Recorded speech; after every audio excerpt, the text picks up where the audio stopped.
It started quietly, a ripple in the air over the warm Atlantic, barely a whisper. No one saw it, no one felt it, but above the endless blue, nature was writing the first line of a story that would be remembered for generations.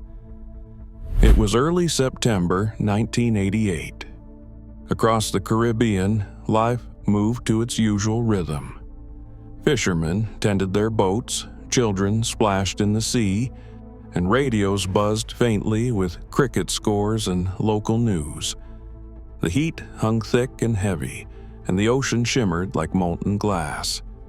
It looked peaceful, but peace in the tropics is often a lie.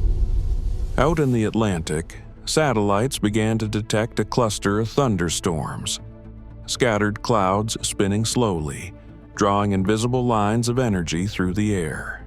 Meteorologists logged it as a weak tropical disturbance. It was harmless, at least it seemed that way, but the ocean beneath those clouds was warmer than usual, nearly 86 degrees Fahrenheit, the perfect temperature to fuel a storm. The winds above were calm, offering no resistance, and the air was rich with moisture, the oxygen of tropical cyclones. The conditions were perfect, too perfect. On September 8th, the system began to organize. It developed bands, curved arms of storms feeding energy into its center. Pressure began to fall. What had once been scattered clouds was now rotating, breathing, growing. Meteorologists gave it a name: Tropical Storm Gilbert. At first, it didn't look like much, just another storm in a busy season. Forecasts mentioned it in passing, a developing system moving west across the Caribbean. For the people living in its path, those words meant little. The Caribbean had seen storms before. They always came, they always passed. But Gilbert was not like the others. Within 24 hours, it began to strengthen rapidly, faster than models could predict. Its central pressure dropped, winds intensified, and its structure became terrifyingly symmetrical. A perfect circle, the kind of formation meteorologists dread. By September 10th, Gilbert was already a hurricane. It churned through the Caribbean Sea, heading straight for the eastern tip of Jamaica.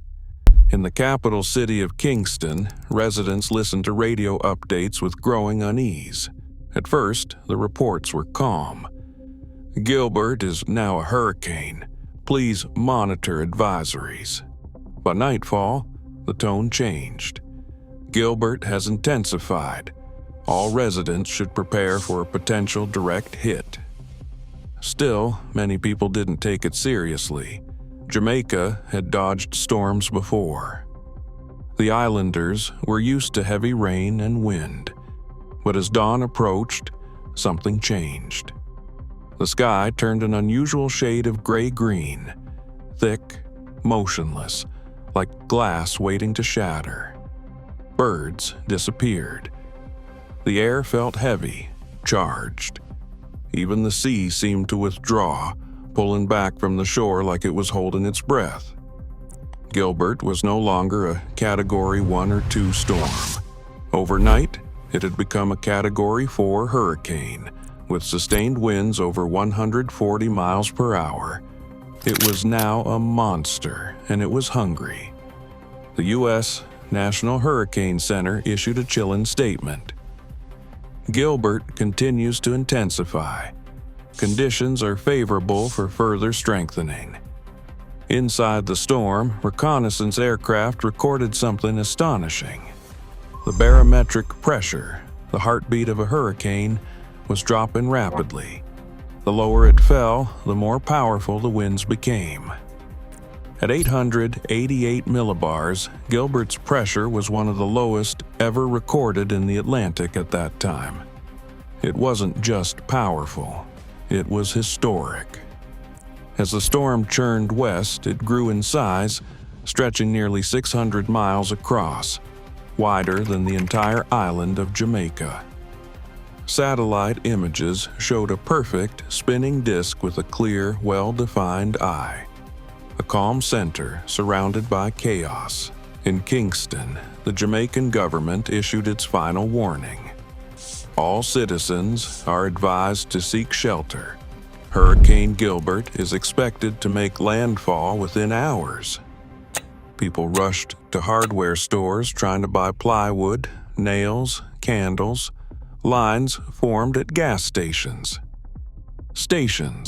Parents pulled their children from school.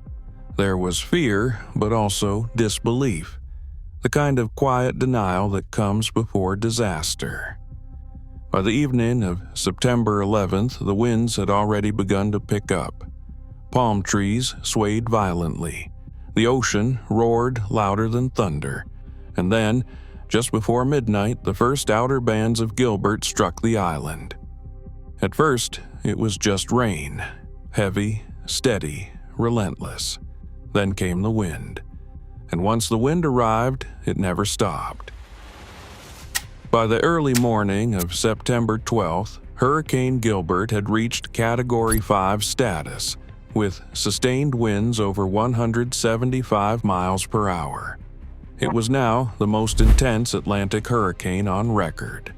In one final warning, a meteorologist on Jamaican radio spoke into the static. Gilbert is now a Category 5 hurricane. This is a life-threatening situation. Seek shelter immediately. His voice cracked, then vanished. The power grid failed. Darkness fell across Jamaica. Inside small homes and shelters, families huddled together. The sound outside was unimaginable. Not like wind, but like a freight train tearing through the sky. Roofs lifted, trees snapped, entire houses folded in seconds. In the city of Kingston, the rain turned streets into rivers. Cars floated away. Telephone poles fell like matchsticks. And in the countryside, small wooden homes simply vanished, torn apart and carried into the darkness. People later described the sound as alive. It screamed, it howled, it never stopped. The storm raged for hours. At its peak, gusts reached nearly 200 miles per hour. The pressure dropped further, setting a new Western Hemisphere record. Gilbert's eye passed directly over the island. A few moments of eerie silence before the back wall slammed in with even greater fury. Then, as suddenly as it came, the winds began to fade. By nightfall, the sky opened just enough to reveal what was left. Jamaica was unrecognizable. Bridges were gone, roads erased. Rivers overflowed their banks and swallowed entire neighborhoods. Power lines lay tangled in the streets like vines. Over 100,000 homes destroyed. Every tree in some regions stripped bare. It was as if the island had been sandblasted by nature itself. But even as the storm moved west, Gilbert wasn't done. The monster was still growing. Its eye widened, its winds regained strength, and it began to set its sights on the next target, Mexico's Yucatan Peninsula. The Caribbean had survived, barely. But Gilbert's story was only halfway told. When the sun rose over Jamaica on September 13th, 1988, the world looked different. The air was thick with the smell of salt and splintered wood. Streets were rivers of mud and debris. The sound of chainsaws and crying children filled the air. The storm had passed, but it had left behind a silence, not peaceful, but hollow, heavy, and unreal. People stepped out of what was left of their homes, dazed, barefoot, and shivering under a sky that looked too blue, too calm to have held such fury. The wind was gone, but its memory lingered in every shattered window and broken tree. Entire towns had been flattened. From Kingston to Montego Bay, power was gone. Water was scarce. Hospitals overflowed. Roads were blocked by fallen trees and food supplies dwindled. Reporters described scenes of devastation not seen in decades. The Jamaican government called it the greatest disaster in modern history. And yet, in the middle of that chaos, the Caribbean breathed a small sigh of relief, because Gilbert, the monster that had torn through their island, was finally moving away. But the storm was far from finished. As Gilbert left Jamaica behind, it moved west-northwest across the Caribbean Sea, regaining strength over the open water. The sea surface temperatures were like rocket fuel, warm, deep, and endless. From satellite images, the storm looked impossibly large. Its arms stretched hundreds of miles in every direction, swallowing small islands in its outer bands. Aircraft reconnaissance flights recorded wind speeds climbing once again.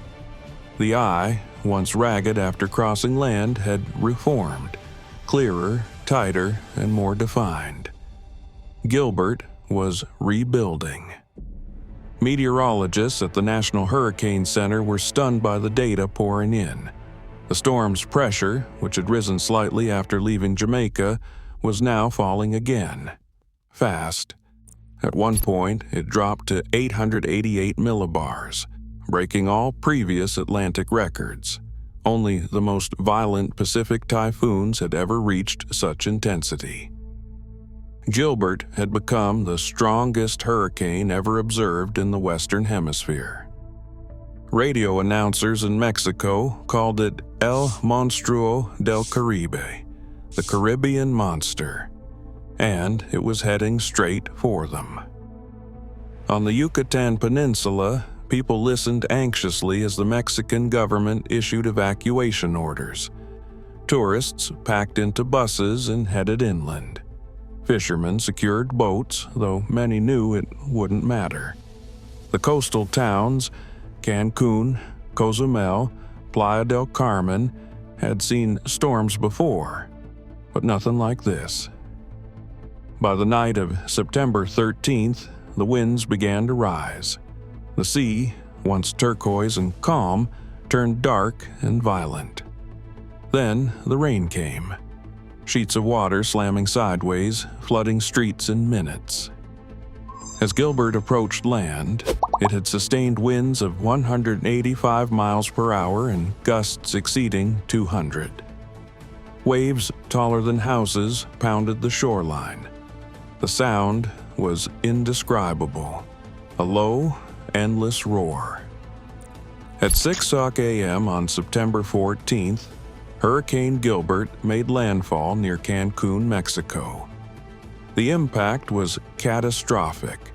Entire hotel structures were ripped apart. Palm trees snapped like matchsticks. The famous white beaches vanished under storm surge that reached up to 20 feet in some areas. Reporters described walls collapsing, cars floating down flooded streets, and boats tossed inland like toys. Power went out across most of Quintana Roo. Communication lines were severed. Inland, Gilbert's fury continued. It moved west, ripping through the dense jungles of the Yucatan with winds still over 150 miles per hour. Thousands of homes were destroyed, crops were flattened, entire villages were cut off by fallen trees and washed-out roads. Then, as it crossed the peninsula, Gilbert weakened, slightly. The thick landmass slowed it down, robbed it of its fuel. For a moment, the world exhaled. But this monster wasn't done. As soon as Gilbert's eye reached the Gulf of Mexico on the afternoon of September 14th, it found its strength again.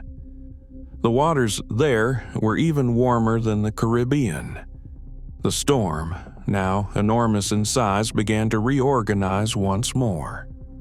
Satellite images from NASA showed something both beautiful and terrifying. A massive, symmetrical hurricane, its eye like a black hole surrounded by swirling white clouds. Meteorologists warned that Gilbert could re-intensify rapidly, and it did. By September 15th, it was once again a Category 5 hurricane. Winds roared at 180 miles per hour.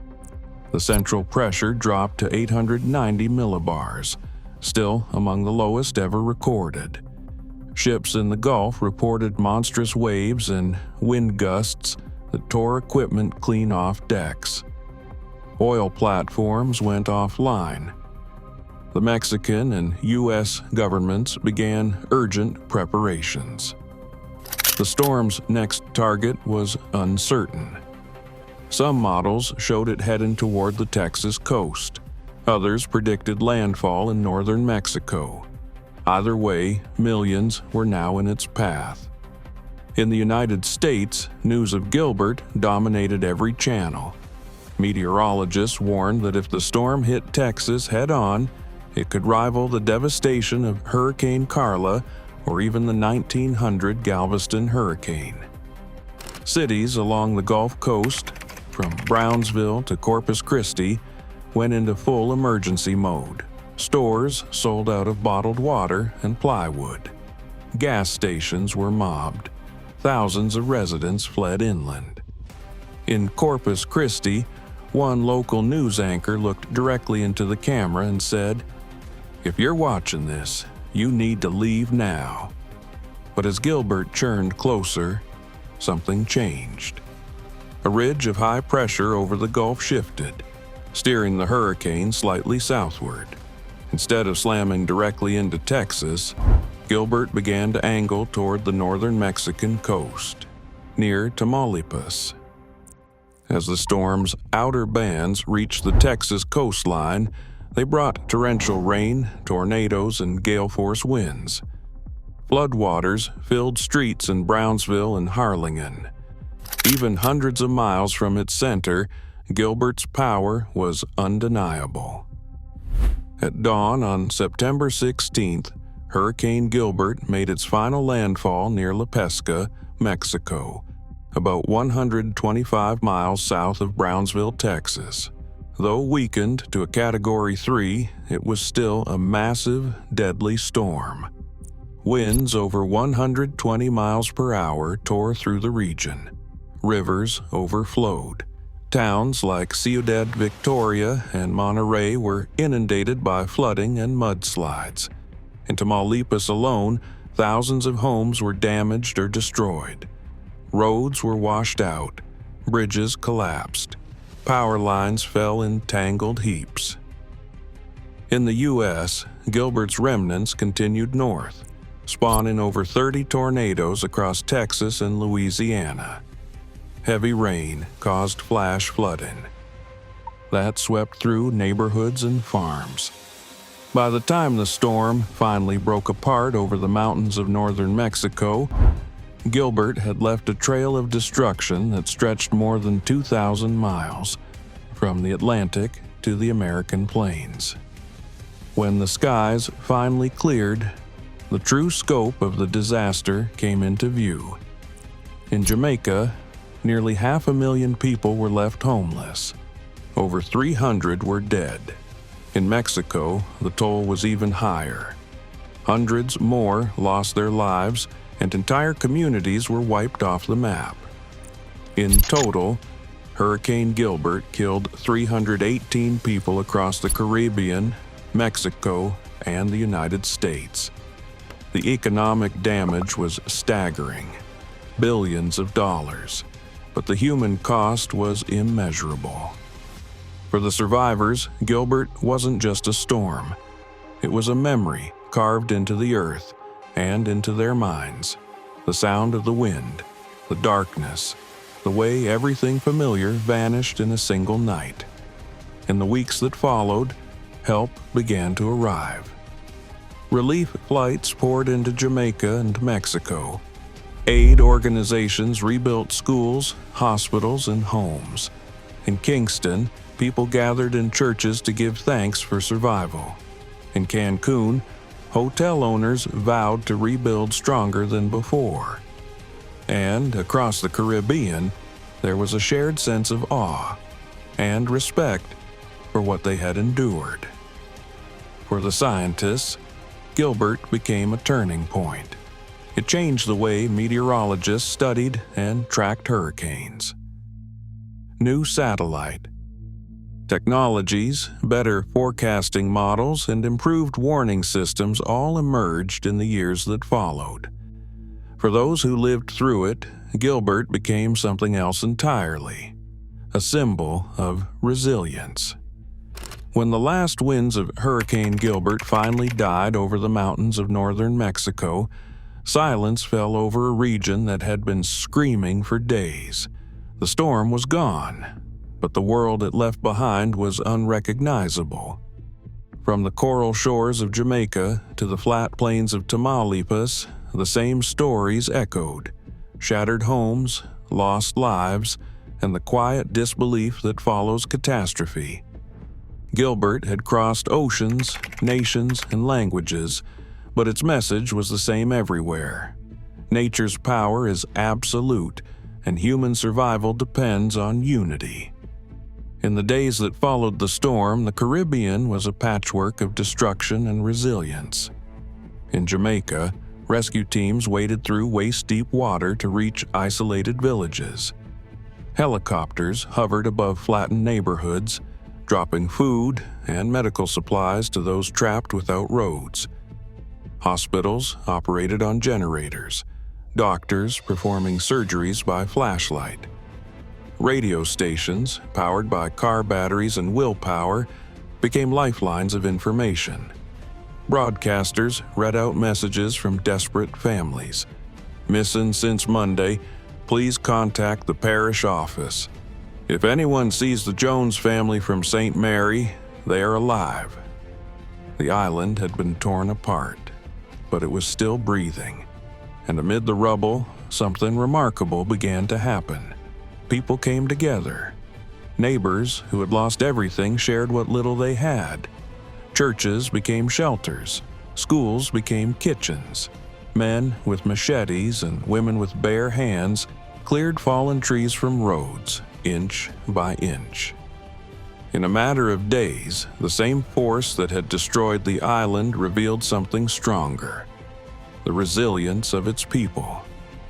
In Mexico, the story was similar, but the scale was even greater. When Gilbert struck the Yucatan Peninsula, it had flattened much of Cancun and Cozumel. But its second landfall in northern Mexico had unleashed an entirely different disaster: rain. Gilbert's slow crawl over the mountains dumped record-breaking rainfall across Tamaulipas and Nuevo Leon. Rivers overflowed their banks, destroying bridges and washing entire villages away. In Monterrey, flash floods tore through city streets, sweeping cars, homes, and people in their path. For days, the rain didn't stop. When it finally did, rescue teams found devastation stretching for hundreds of miles inland. Cattle farms were gone, cornfields and sugar plantations destroyed. Thousands of families were displaced, yet, as in Jamaica, the response was immediate. The Mexican military, Red Cross, and civilian volunteers worked around the clock. Convoys of trucks brought food and blankets from as far as Mexico City. Communities opened schools as shelters. Soldiers rebuilt bridges, one plank at a time. And through it all, the name Gilbert became both a curse and a rallying cry, the symbol of a shared trauma and of a shared recovery. In the aftermath, scientists began the difficult work of understanding what had happened. The data collected from reconnaissance aircraft stunned meteorologists worldwide. Gilbert's central pressure, 888 millibars, was lower than any Atlantic hurricane in recorded history at that time. It had held that intensity for hours, spanning an area so large it could cover the entire Caribbean Sea. It wasn't just a hurricane. It was a benchmark, a new ceiling of what nature could do. Dr. Bob Sheets, director of the National Hurricane Center at the time, described it simply. Gilbert showed us that even our worst-case scenarios weren't bad enough. The storm forced the scientific community to rethink how they studied hurricanes. They realized forecasting models weren't fast enough to track rapid intensification, a process where a storm's winds can jump from 75 miles per hour to 175 miles per hour in just 48 hours, as Gilbert had done. In the years that followed, funding for hurricane research surged. New satellite systems were launched. Doppler radar networks expanded. Computer models became faster, more accurate. Every storm after Gilbert, Andrew, Katrina, Maria, would be tracked and studied through systems that, in part, existed because of this storm. Gilbert, the destroyer, had become a teacher. Yet behind the science and statistics lay the human truth. More than 300 people lost their lives. Thousands were injured. Over 1 million were displaced across the Caribbean, Mexico, and Texas. In Jamaica, an entire generation grew up remembering that week in September, the week when everything stopped. People recall how the air changed, how the wind howled like a living thing, how the night glowed from lightning that never ended. In Mexico, survivors still talk about the sound of the rain, endless, pounding, drowning everything familiar. One survivor from Cancun said in an interview, "You don't realize how fragile your world is until the roof disappears above your head." And yet, amidst the grief, there was gratitude. Gratitude for the neighbors who shared food, for the strangers who pulled others from floodwaters, for the rescuers who never slept. Gilbert revealed not only the ferocity of nature, but also the strength of community. The world takes notice. In 1988, Gilbert's story dominated headlines around the world. Newspapers called it the storm of the century. Television networks broadcast aerial footage of Jamaica's flattened hillsides and Mexico's flooded towns. Governments from across the globe sent aid. The United Nations coordinated international relief efforts. Even rival nations paused political tensions to help the Caribbean recover. For a brief moment, the world was united, not by disaster itself, but by the shared recognition of how fragile we all are. The Caribbean, so often romanticized for its beauty, had become a reminder that paradise is never safe from nature's fury. The long road to recovery. Rebuilding took years. In Jamaica, new housing programs were launched to replace the hundreds of thousands of homes destroyed. The island's infrastructure, roads, bridges, electricity, had to be rebuilt almost from scratch. But the people adapted. They rebuilt stronger homes, better warning systems, more resilient communities. In Mexico, Gilbert transformed the country's disaster management policies. Civil protection systems were expanded. Emergency response training became mandatory in coastal regions. Meteorological services received new technology. Gilbert's legacy was not only one of destruction, it was also one of progress. When historians and meteorologists look back, Gilbert stands as one of the turning points in modern weather history. It taught the world 3 crucial lessons. Preparation saves lives. Many of the fatalities occurred in areas that underestimated the storm's power. Since then, early evacuation protocols have saved thousands in later hurricanes. Intensification is real. Gilbert proved that storms could evolve faster than models could predict. Today, it is one of the key research areas in tropical meteorology. Community is the greatest defense. Technology can warn, but people protect each other. The stories of survival from Gilbert all share one theme: unity. In 1989, the World Meteorological Organization officially retired the name Gilbert from the list of Atlantic hurricanes. It would never be used again. The name had become too heavy, too sacred, a symbol of loss and endurance. But the storm's memory lived on. In classrooms, teachers used it as a lesson in resilience.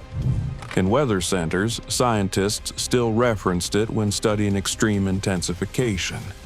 And for those who lived through it, Gilbert was no longer just a storm.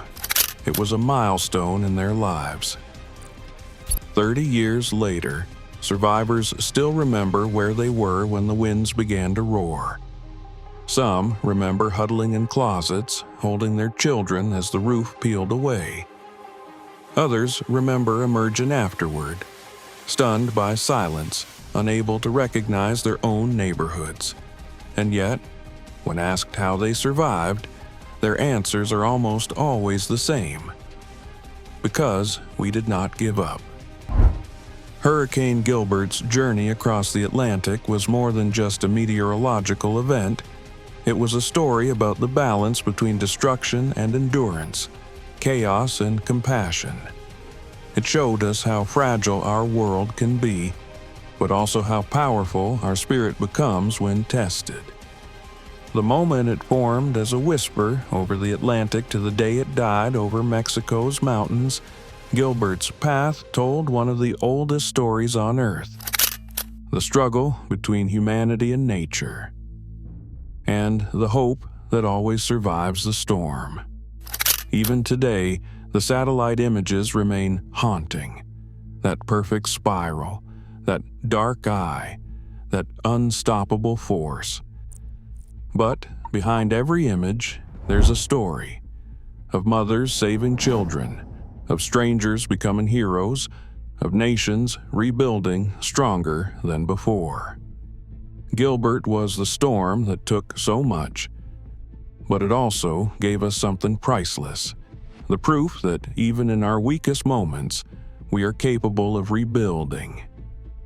And so, as the Caribbean sun sets over calm waters once again, there's a quiet understanding in every breeze that passes through the palms, a reminder whispered from one generation to the next: storms will come. Winds will rise. The ocean will rage again. But as long as we stand together, as long as we remember Gilbert, we will always rise again. If you found this story powerful, share it, not just to remember a storm, but to honor the people who endured it.